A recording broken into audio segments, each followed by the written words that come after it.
Redmi launch করে দিল তাদের নতুন ফোন রেডমি 14C 5G। ফোনটার যে মার্কেট প্রাইস সেটা হলো 14,000 টাকা থেকে একটু বেশি, 14,500 টাকার ভিতরে। তো ফোনটা কি এই বাজেটে হতে পারবে? বাজেট কিলার? চলুন কথা না বাড়িয়ে পুরো ভিডিও শুরু করা যাক। ভিডিও শুরুতেই বলে দেবো চ্যানেলটা সাবস্ক্রাইব করে দেবেন, কারণ পরের সুযোগ নাও পেতে পারেন।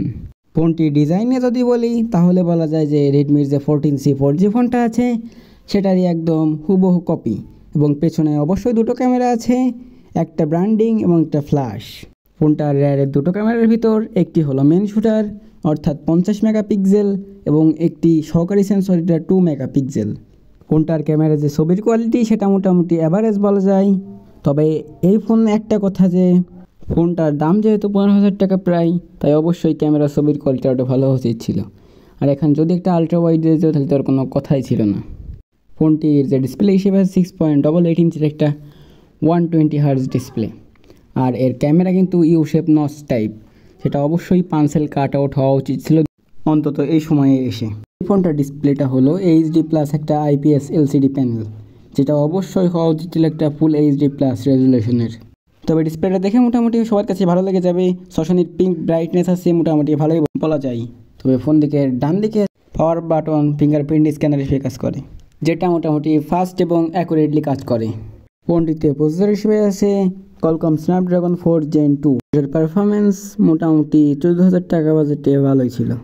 এবং এর যে স্টোরেজ টাইপ সেটা হলো UFS 2.2। এর স্টোরেজ টাইপে কিন্তু ভালোই বলা যায়, অ্যারাউন্ড 14K।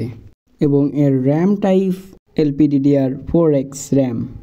ফোনটির রিফ্রেশ রেট হলো 120 হার্টজ এবং ফোনটির ব্যাটারি ক্যাপাসিটি 5160 mAh এবং 33 ওয়াটের চার্জার। এই ফোনটির অ্যান্ড্রয়েড ভার্সন হিসেবে আছে বেস্ট বাই অ্যান্ড্রয়েড 14, এবং এটিতে জানা গেছে 2 বছরের অ্যান্ড্রয়েড আপডেট পাওয়া যাবে। তো এই ছিল রেডমি 14C 5G ফোনটার রিভিউ। অনেকে রিকোয়েস্ট করছিলেন রিভিউ করার জন্য। এই ফোনটিতে যেহেতু রয়েছে 12টি ব্যান্ডের 5G সাপোর্টেড, সুতরাং ফোনটা 5G পেয়ে যাচ্ছি, এটাই বড় বিষয়। কারণ 14 থেকে 15,000 টাকার ভিতর কোনো 5G ফোন বাংলাদেশে অ্যাভেলেবেল নেই। আর এই ফোনটা অবশ্যই মার্কেটে আনঅফিশিয়ালভাবে এসেছে।